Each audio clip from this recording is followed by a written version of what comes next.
special Dharma school service and ceasefire banner raising ceremony. I'd like to provide some background on the display of the banner raising. Buddhist Church of Oakland is joining the Interfaith Movement for Human Integrity in an effort to put our beliefs into action for peace, calling for a permanent ceasefire in Israel and Palestine. Many other churches, temples, synagogues, and mosques are displaying banners like ours, which express our interfaith values of shared humanity, compassion, and peace, with the words, "Love demands permanent ceasefire now," on the banners. And we have some representatives from interfaith groups to speak today. We Dharma school teachers, we teach students to live our values as Jodo Shinshu Buddhists, in the spirit of Shinran Shonin, our founder, who valued all life and lifting up those most impacted by conditions of suffering and unjust systems. As Buddhists leading Dharma school, we hold clear the value of human life and compassion. We teach our students the importance of turning towards suffering of others, not away. We teach our students about interdependence and causes and conditions. As teachers, parents, and grandparents, our hearts have been breaking at the unprecedented human toll of innocent Palestinians, especially the children. The numbers are staggering and unfathomable. As Japanese Americans, we say, "Kodomo no tame ni," for our children. Our own history teaches us that this moment for us to be the ones needed during World War II, when our families were taken away and imprisoned, and no one came to speak up for us. We are asking for an end to harm for all people, Israelis and Palestinians. We're asking for a chance for a middle way, for peace and for coexistence. Without a permanent ceasefire, only endless suffering is assured. Asking for a ceasefire is taking the side of our shared humanity.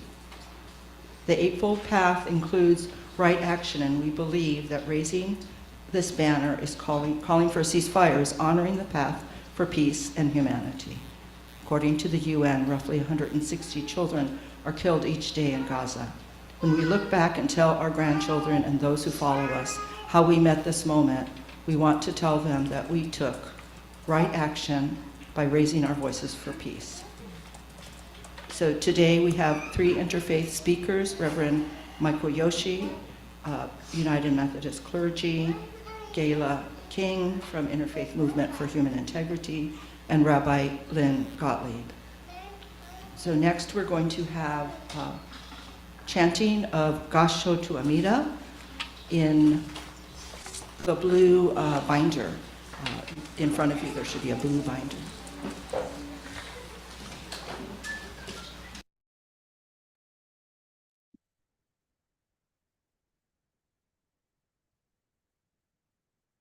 Under G. It's like alphabetical, so it'll be under G. Gassho to Amida.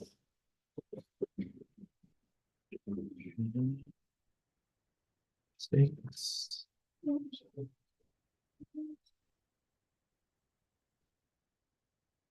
Namandab, namandab, namandab.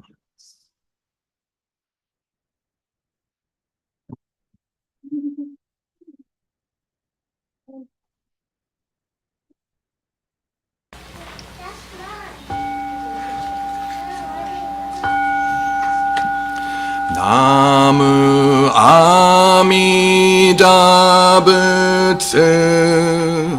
I recite Amida's name with deep joy and gratitude.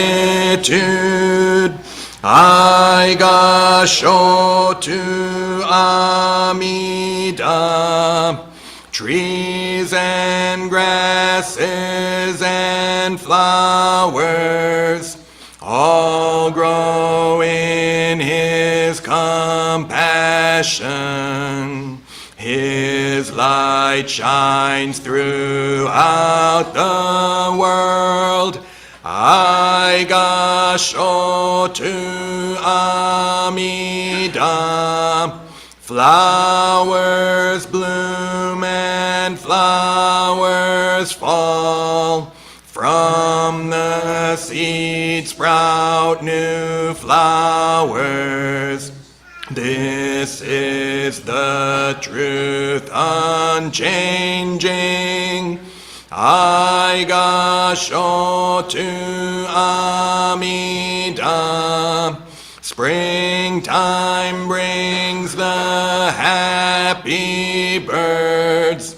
Their songs all praise Amida. I join them in Nembutsu. I Gassho to Amida. When I call Amida's name, it's Amida calling me. His voice and my voice are one. I Gassho to Amida. When I'm lonely, I recite Namu Amida Butsu. Then I feel him take my hand. I Gassho to Amida. Nembutsu in work and play. Every day with Amida. Every moment filled with light. I Gassho to Amida. Remember the golden chain. Kindness to all living things. I will follow this teaching. I Gassho to Amida.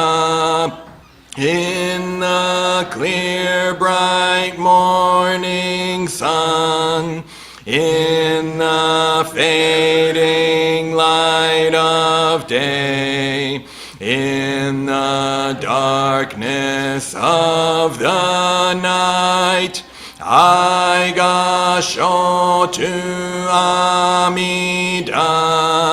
Namu Amida Butsu. I live in his compassion. His great power guides my life. I Gassho to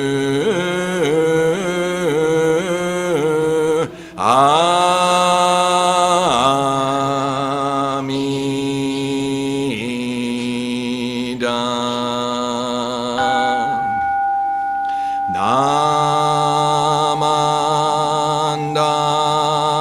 Namandabu. Namandabu.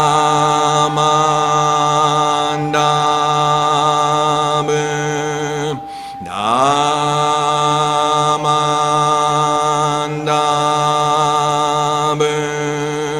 Namandabu.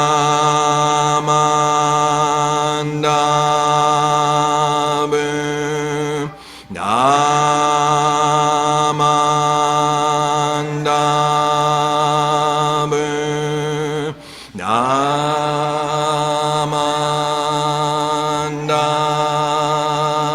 Namandabu. Gamni shikudoku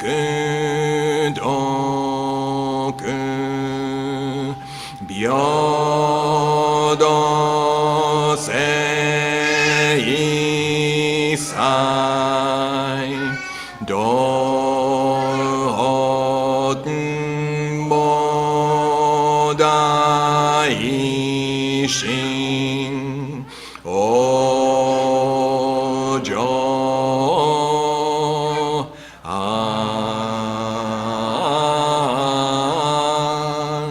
楽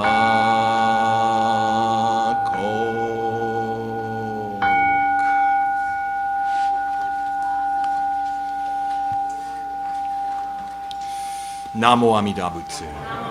南無阿弥陀仏。南無阿弥陀仏。ナマンダ、ナマンダ。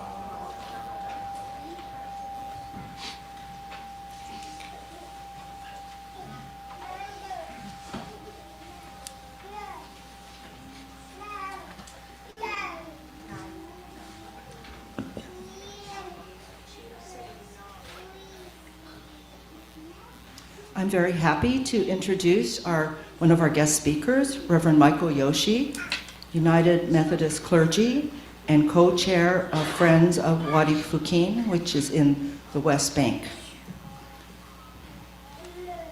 Reverend Yoshi, thank you.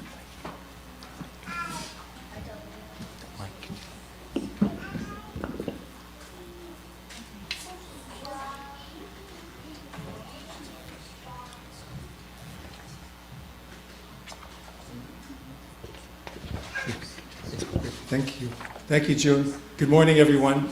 Good morning. It's a great privilege for me to be with you here today.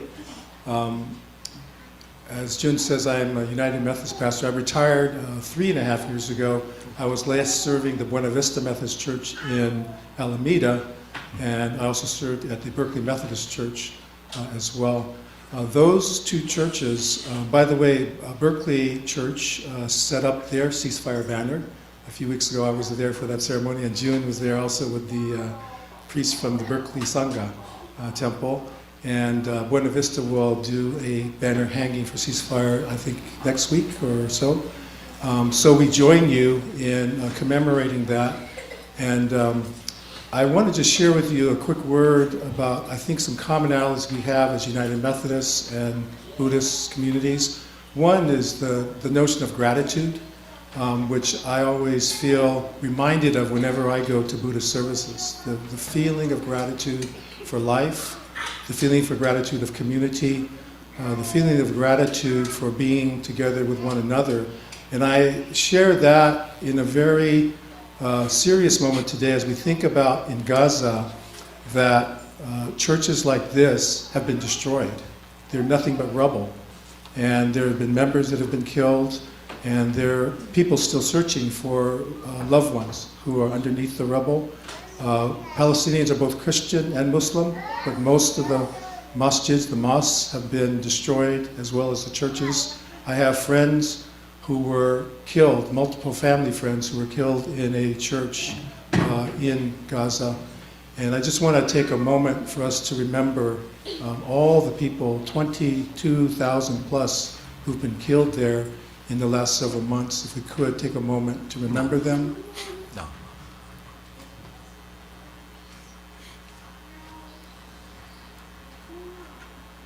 And as we remember their lives, we pray that their lives have not been taken in vain, but that in fact, as we connect with their ancestral spirits today, that we hear their cries and call for peace in the land. And then also for us to have gratitude that we're alive, that we are breathing the breath of life here, that our church is secure and safe, that this place still is a haven for us here in this world to be a spiritual community. And the other concept that I bring to us today too is that of compassion, which I know is very, very rooted in the Buddhist faith, and that we share as United Methodists as well, that when we call for peace, it's about our collective expression of compassion for those families who've lost loved ones, but compassion for those who are still at risk for the war that still continues. Even as we speak today, there are people getting killed. And what we want is no more killing. I think we as Japanese American congregations, for us I speak about Berkeley and Buena Vista, which are historically Japanese American congregations. I know this congregation is historically Japanese American. We all went through the tragedies of war. We all have that history together of knowing what it's like to be displaced from homes, to lose property, to lose farms, to lose businesses, and that the tragedies of war serve no one. And I believe that we, especially as Japanese communities, have a very strong voice in the ceasefire movement that's going on today, because we have a particular voice to share with others in the world, in our communities, that is very unique. We know what it's like to have families who were victims of the atomic bombing. For example, my own mother-in-law and my wife's cousin were survivors. They were hibakusha. They were survivors of the bomb. We know those tragedies so well. They live within our community history. They also live within our bodies, in our DNA, in our visceral memories. And so as we lift those up as well, it is with compassion, it is with a prophetic vision that we can work together collectively as communities to call for a ceasefire and pray for the safety of all people in this world. Thank you so much again for having me with you today, and I look forward to continue working with you as we seek a world for peace.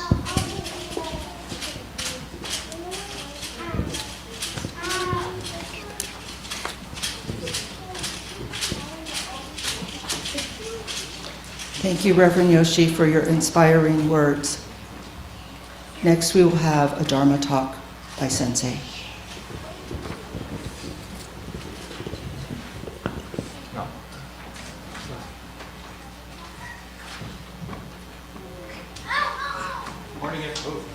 Good morning, everyone. Look what I drew. Can you tell what that is? Have you ever seen that before? Huh? Squiggly lines? A smiley character? Smiley face? Japanese character? Yeah, it's a Chinese character, but it's also a Japanese character. This is a character, sometimes we say shin, sometimes we say kokoro, sometimes it's here, sometimes it's here, right? Sometimes this character means mind, sometimes it means heart. So in the West, we kind of split heart and mind. It's like they're two different things. But in Buddhism and Eastern culture, it's both. Right? We could say maybe heart and mind, or heart-mind. But I think, right? Sometimes we think about stuff. Right? Sometimes it's like we're using our mind. You know, what color is that? What's that squiggles that Sensei drew on the paper? Other times, we feel stuff. Right? Maybe we feel excited. I knew that was a Japanese character. Right? Or maybe we feel sad when we hear about people hurting. I think Buddhism has both. Buddha does both. Right? Buddhism teaches us to do both. Sometimes we want to be analytical. Sometimes we want to think about stuff. Right? Sometimes when we're just feeling, I'm so angry, I'm so mad, why did you do that to me? And I just want to do it back. That's when too much feeling. Sometimes when we think too much, maybe we don't feel at all. It's so easy to think, oh yeah, I know about that. I know that, you know, this conflict goes back so far. I know that it's too much, so I'm turning off my feelings. But Buddha does both. Buddha wants us to think and be critical. Buddha also wants us to feel. Buddha feels. Remember when I had all the little Buddhas on the picture, and some were smiling, and some were kind of neutral, and some were sad? Right? Buddha has all those feelings too. Actually, speaking of Chinese characters, the Chinese character, one of them for compassion, is just kanashi, sad. Right? That Buddha's compassion, when people are suffering, Buddha is suffering. Right? That Buddha feels what we feel. Buddha, Shigaraki Sensei, one of the teachers of many BCA ministers, said Buddha's always groaning. Oh. Right? That when people are sad, Buddha's like, oh no. And so this kind of combination, right? We want to think, but we also want to feel. We want to be critical, right? Think about stuff, but we also want to open our hearts. So it's kind of a balance. It's a middle way between this thinking, think for yourself, think for myself, and feel. At the same time, feel. So when people are suffering, right, to be open to that and open our hearts to that. Now, really quickly, there's a Buddhist text called the Dhammapada. And the Dhammapada says, anger is not quelled by more anger. Anger is only quelled by the absence of anger. This is an ancient truth. This is a truth that the Buddhas follow. That when we have anger and hatred, to respond with anger and hatred, it's a poison. It's one of the 3 poisons. And it hurts me and it hurts others. So the only way to get rid of anger is with the absence of anger. And one way to do that is to feel this compassion, feel this sadness. So I'm going to conclude with words of Shinran Shonin, which may be echoed in a Gatha later. May there be peace in the world. May peace prevail throughout the world. That Shinran Shonin, our founder, we celebrated his memorial last week. Was it only a week ago? Ho Onko, right? That we commemorated the passing of our founder, Shinran Shonin. He wants peace for the whole world, for all beings. Okay? So thank you very much. This is a very exciting event, very exciting day. So I want to thank you all for coming. Let me conclude with Gassho. Namo Amida Butsu. Namo Amida Butsu. Namo Amida Butsu. Namo Amida.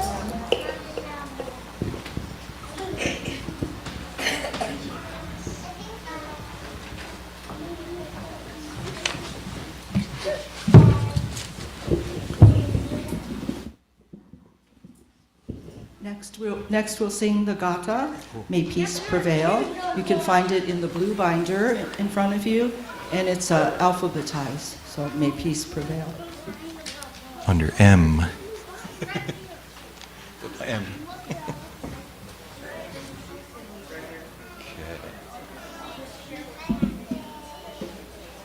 You can leave it on. Just leave it on.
Good job, everybody.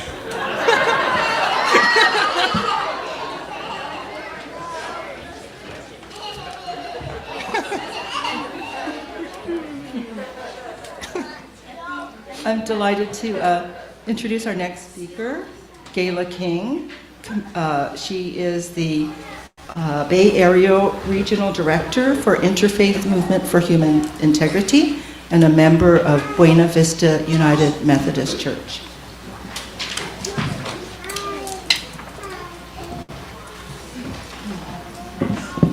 Good morning. It's really good to be here with you all today. Whew, I'm really in my feelings today, so I'm trying to make the connection with my mind. So I'm with Interfaith Movement for Human Integrity. We are statewide, but we're based in Chinatown. We are your neighbors, Buddhist Church of Oakland. We're right around the corner. I also live nearby. My partner Dang and I are raising our 2 kids in Oakland, and it's beautiful to see the families that are our village. Lindsay and Cliff and Susan and Scott, we're raising our families together in this beautiful city. So I'm here with a lot of different threads that touch my heart, and it's just really honored to be a part of this experience with you. We're also members of Buena Vista United Methodist Church, and you heard from Pastor Michael that congregation, with their long legacy of the Japanese American experience, has really shaped and informed our family's faith journey.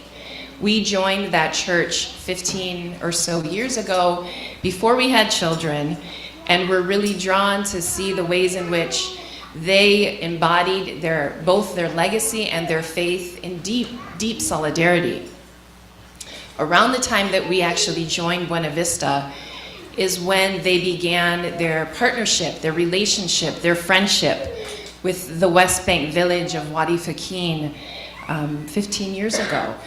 And just reminding me of the ways in which I witnessed deep friendships develop across seas, across borders, across religions, between what Buena Vista was doing with this village. And just Pastor Michael reminded us of it started with supporting their livelihood, supporting their own effort at survival as a community that was living under occupation. So through the years, it's looked like supporting a beehive project so that they could continue to have income. It's looked like creating a soccer field that the children of Wadi Fakeen did not have in order to creatively occupy their land. And most recently, it's looked like creating a guest house so that they could host the guests and the folks that are visiting. So that has very much shaped me, my faith, my understanding of solidarity. With that, I found myself at this multi-faith, multiracial organization, Interfaith Movement for Human Integrity, which has been my political home for the last 5 years. We're blessed to have Rabbi Lynn serve as our board president, as well as another board member, Madam Bata, who is a Palestinian Muslim faith leader, who help us hold what does this mean to be interfaith here in this country. So Interfaith Movement has deep roots in social movements where we cultivate the leadership and nourish faith leaders and communities to really express our faith through solidarity with families and communities who are asylum seekers, refugees, families that have been torn apart by detention and incarceration, families that are fleeing violence, experiencing militarism. We embrace and cultivate the interfaith movement through solidarity. So as we've been holding today, last week we surpassed 100 days of this brutal assault in Gaza, as we're all witnessing this. And so I'm here with you all holding overwhelming grief for the loss of life,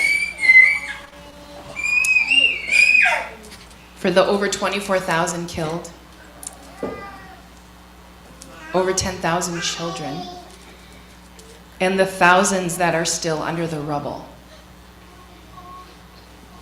I'm also here holding steadfast hope. And this hope is what I witness when I see faith communities like Buddhist Church of Oakland declare publicly that they are demanding a ceasefire. For many Christians and Jewish communities, Bethlehem is a very sacred, holy place. And maybe you have images of that being lit up during Christmas with lights and festivities. And this past Christmas, we all watched and heard the leaders, the faith leaders there, calling for canceling of Christmas festivities because of this assault. You may have seen some of those images of baby Jesus lying in the rubble. Was the image they wanted the world to see. And some of us listened to Reverend Munther Isaac, who is the Reverend at the Lutheran, Evangelical Lutheran Church in Bethlehem, and his sermon, where he called us out. He was asking us of why the faith community was silent while this assault was happening. And we've heard that message too here of some of our faith community, some of our Muslim leaders are asking us why is the interfaith community silent on this? And so I'm here with so much hope because this witness at the Buddhist Church of Oakland and the 9 other congregations that have boldly and courageously put up our signs are saying we will not be silent anymore. And so I just want to lift gratitude to Auntie June, Joame, Lindsay, who really felt the need to cultivate a space within your community and to connect this important moment to your faith in the Buddhist community. I'm very grateful for that. And as Pastor Michael mentioned, Buena Vista will be putting up their banner. Twin Towers Methodist Church will also be doing that in solidarity with the call from Palestine. So with that, I just want to thank you all again for your demonstration of your faith, of your solidarity, and let's continue to be in community on this issue until we experience permanent ceasefire. Thank you. No, Mom. No.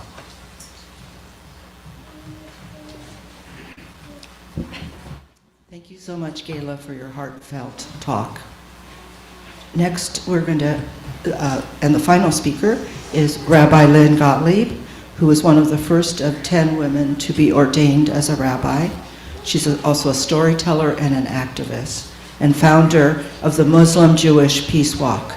Rabbi Lynn will have a story for the children.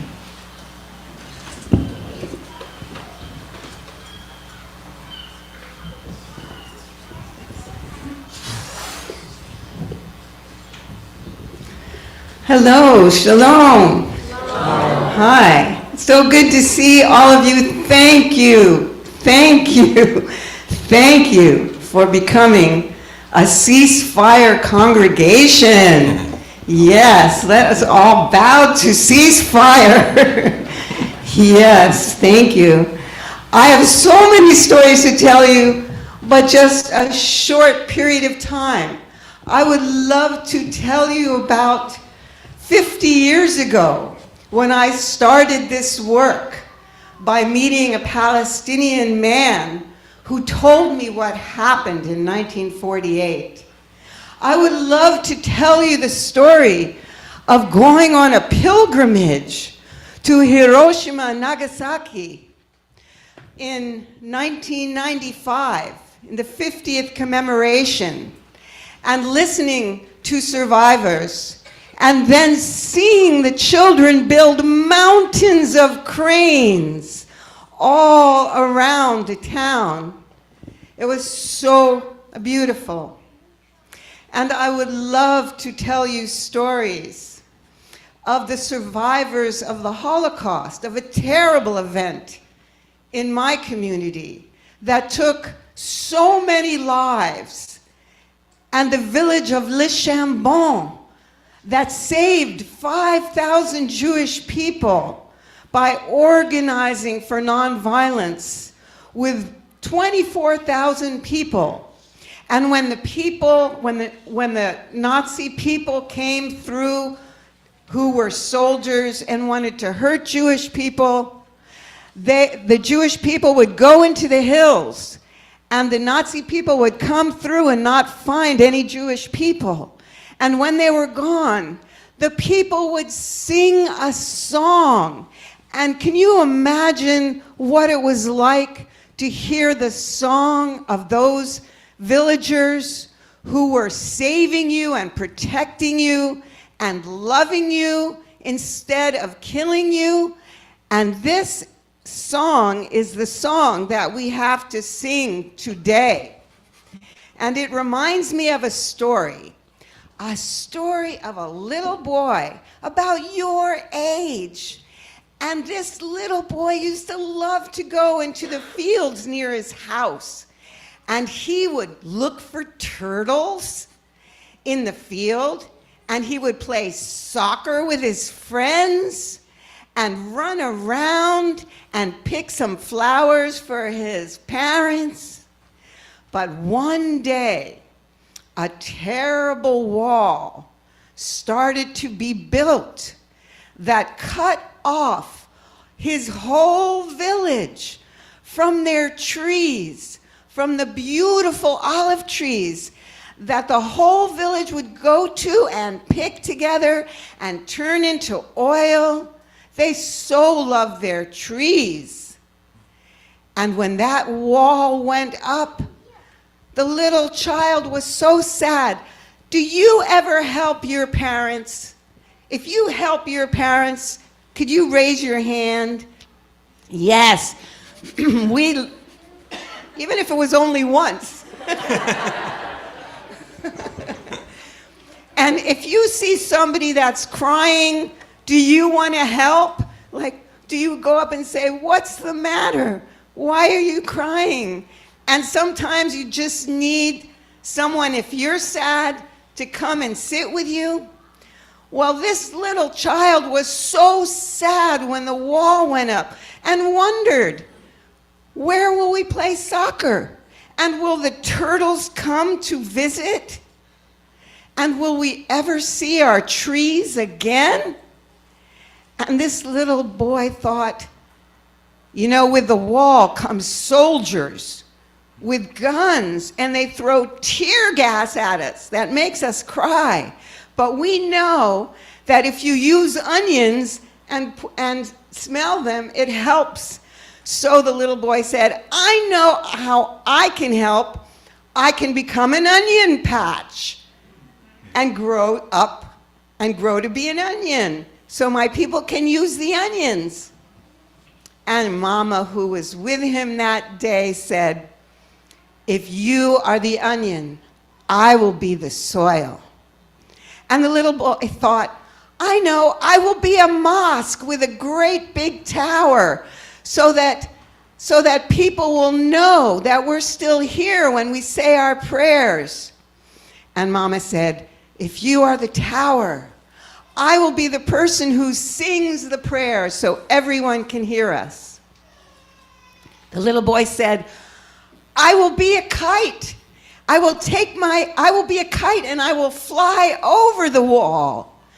And Mama said, if you're a kite that flies over the wall, I will be the ribbons on the string of the kite. I know, I will be a fig tree. I'll grow right next to the wall, and my branches will break the wall and it will fall down. And Mama said, if you're a fig tree, I will be the moon shining light from above. I know, said the little boy, I will be a line of dancers, and we will dance so much that the earth will shake and the wall will come down. And Mama said, if you are the dancers, I will be the flute that plays. Then the little boy said, perhaps I will be a poem, so all the children everywhere can hear my poem and know what's happening to me. And Mama said, if you are the poem, I will gather the children and speak to them your words. Then the little boy yawned and said, Mama, maybe you can just tell me a story while I lie in your lap.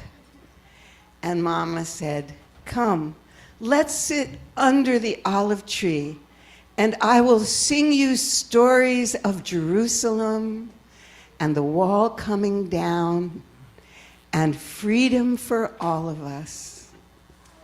But alas, many people don't hear the songs of those children. So if you want to help, and you can,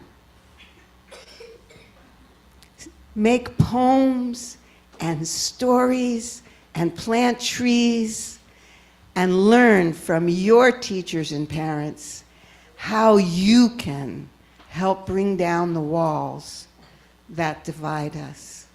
So may it be quickly in our day. Amen.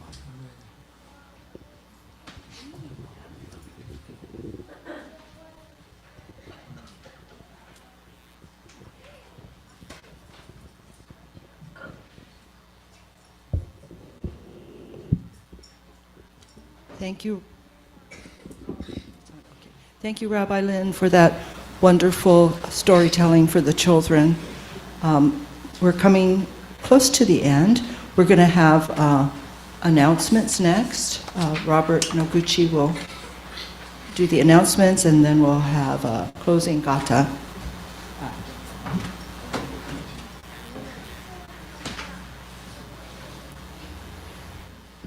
Hi, good morning, everyone. There we go. Good morning. Nice to have everyone here. Thank you very much for coming to the Buddhist Church of Oakland. I'd like to thank all the speakers for their very meaningful messages and heartfelt messages delivered today. So thank you all very much for coming. I have a few announcements, especially for those who are new to coming here. If you've been here for the first time or have been here maybe previously, we're resuming our Buddhist education series starting next week. Next Saturday, we'll have a study class from 1 to 3 p.m. And subject matter will be Shinran Shonin, because as Sensei mentioned, we just celebrated his memorial last week for Honko. So that'll be at 1 o'clock next Saturday. Next Sunday, 1 week from today, after our 10 a.m. service, we'll have what we call a Dharma chat featuring our own Reverend Michael Endo, who will speak about the Tokudo ordination at the Honganji Temple, our headquarters in Japan, that just happened last month. So that'll be next Sunday, the 28th. Also, on the 28th, that afternoon, we're going to have a special lecture and Ikebana display on Haruko Obata, A Life of Flowers. So that'll be next Sunday afternoon, the 28th at 1 p.m. And then we go into February, and February, on the first Sunday after our service, we'll have our annual general meeting for our BCO members. So we'll have a meeting and our general meeting and New Year's party luncheon afterwards. And then then the following Saturday, February 10th, from 2 to 4 p.m., we'll have a special screening of Barbie and find out how it's related to Buddhism. So Barbie and Buddhism. All those things are posted downstairs on the bulletin board and on our website. You're more than welcome to ask questions of any of our board members, our members here at the Buddhist Church of Oakland. So thank you very much for coming, and we look forward to seeing you again soon. Thank you.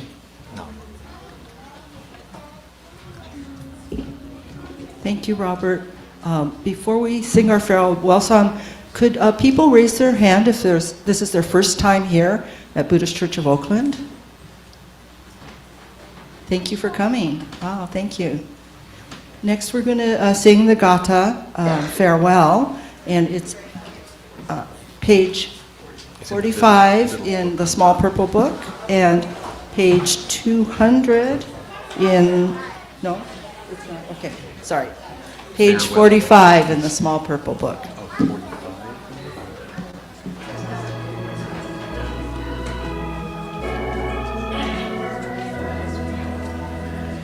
Dharma school is over for another day. Let us gather round the shrine, bow our heads and say, Thank you, teacher, for your help. Thank you, everyone. Buddha's love will keep us safe till our work is done. So we'll meet again next week. Won't you take good care? Let us try to do what's right, always kind and fair. We shall spread the happiness faith in Buddha brings. Now it's time to say goodbye till we meet again. Namu Amida Butsu, sing this fine refrain. Namu Amida Butsu, sunny day or rain. Namu Amida Butsu, strong in faith remain. Namu Amida Butsu, till we meet again. Namu Amida Butsu. Namu Amida Butsu. Namu Amida Butsu. Namanga, namanga.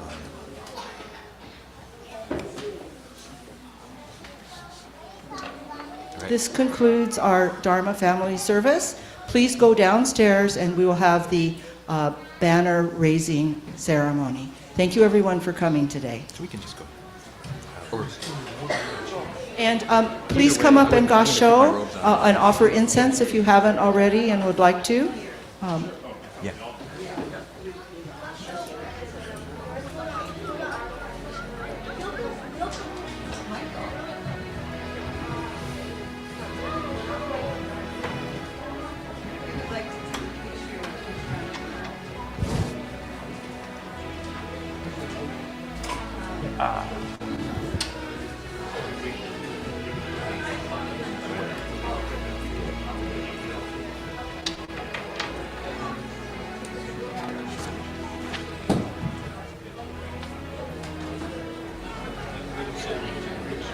Okay, maybe as soon as people do the incense, yeah.